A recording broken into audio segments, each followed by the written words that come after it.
আমাদের সিনেমার একটা দীর্ঘ ঐতিহ্য আছে। গল্প দেখে, অভিনয় দেখে, শুধু তারকা হলেই হয় না। আমরা দর্শকের কাছে চিরকৃতজ্ঞ থাকব। খেলেছে তারকারা সংলাপ নিয়ে। আমাদের পূর্বসূরি অনেক গুণী পরিচালকরা এসেছিলেন। এটা দেখে কেউ ভাববে না যে বিদেশি গল্প।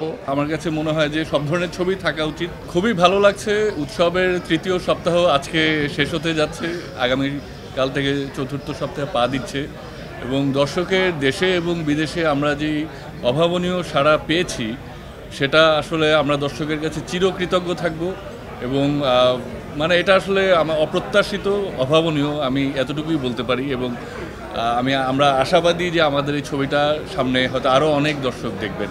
সবাইকে আমাদের এই ছবি দেখার আমন্ত্রণ জানিয়ে রাখলাম। আসলে এত কিছু আসলে ভাবিনি। যখন সিনেমা আসলে যেভাবে আসে মনের ভেতর থেকে সেটাই করেছি। এবং ক্রিসমাস ক্যারল আমার নিজের একটা খুব প্রিয় গল্প ছোটোবেলা থেকেই, তো সেই ভাবনা থেকেই এটা করা। আর আমাদের দেশের সিনেমা, আমার কাছে মনে হয় যে আমাদের সিনেমার একটা দীর্ঘ ঐতিহ্য আছে। আমাদের পূর্বসূরি অনেক গুণী পরিচালকরা এসেছিলেন। আমি সেই ধারাবাহিকতাটাই আসলে বজায় রাখার চেষ্টা করেছি, এতটুকুই। কেন আমরা তো আমাদের দেশে যখন সালমান শাহর ছবি, সেখানেও তো রোমান্টিক সব ছবি, সেখানেও তো তেমন একটা মারামারি বা এগুলো ছিল না। আমরা সেগুলো দেখেছি তো সবাই, পরিবার সহ দেখেছি। বা কাজী জহিরের সিনেমা বা আরও তো আমাদের দেশের সামাজিক ছবির তো বিরাট একটা ঐতিহ্য আছে। কাজেই এটা নতুন কিছু আমি এটা বলবো না, আগেও ছিল, এখন এটা নতুন বলতে নতুন সময় সেই হিসেবে হয়তো নতুন লাগছে, বাট এটা তো নতুন না। আমাদের দেশে কিন্তু সবসময় এরকম ছবির প্রচলন ছিল, আমি সেটাই বলবো। এটা নতুন করে প্রচলিত হয়েছে এরকম না। এবং এটা আমার কাছে মনে হয় যে সব ধরনের ছবি থাকা উচিত।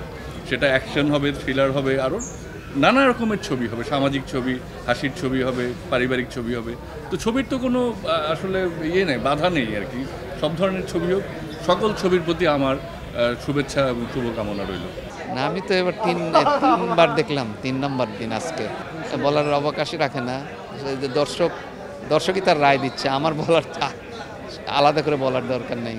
এটা আসলে তারকা দেখতে তো আসে না, মানে আমার যেটা ধারণা যে মানুষ গল্প দেখে, অভিনয় দেখে, শুধু তারকা হলেই হয় না।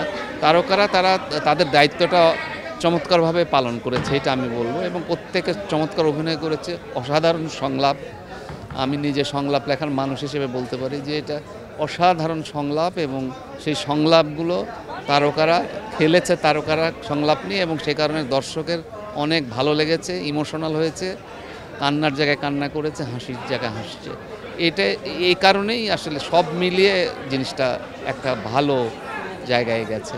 এটা তো গল্পটা তো সবাই জানেই যে এটা বাইরের গল্পের অ্যাডাপ্টেশন, কিন্তু আমার কাছে যে জিনিসটা মনে হয়েছে যে এটা অসাধারণ হয়ে উঠেছে এই কারণে যে এটা দেখে কেউ ভাববে না যে বিদেশি গল্প।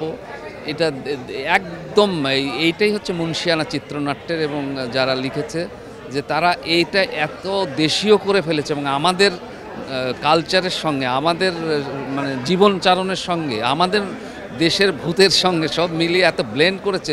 এটা কখনো মনে হয় না যে বিদেশি গল্প, এটা একদম মনে হয় নিজেদের দেশের গল্প। এবং এইটা গল্প একটা মানুষের জীবনের গল্পের মধ্যে দিয়ে অনেক বাস্তবতা এবং অনেক সত্য, অনেক ভাবনার খোরাক দেয়। এবং আমার ধারণা যে প্রত্যেকটা মানুষ কিছু একটা নিয়ে যায়, কিছু ভাবনা নিয়ে বের হয়। বিশেষ করে যারা আমাদের মতো পরিণত বয়সের মানুষ, তারা এই সিনেমা দেখে একটা ভাবনা নিয়ে বের হবে এবং মাথার মধ্যে সেই ভাবনাটা হয়তো অনেক দিন কাজ করবে, এবং সেই কাজ থেকে বিন্দুমাত্র হলেও নিজেরা হয়তো নিজেদের ভুলগুলো শুধরে নেওয়ার চেষ্টা করবে। আমার এটা মনে হয়।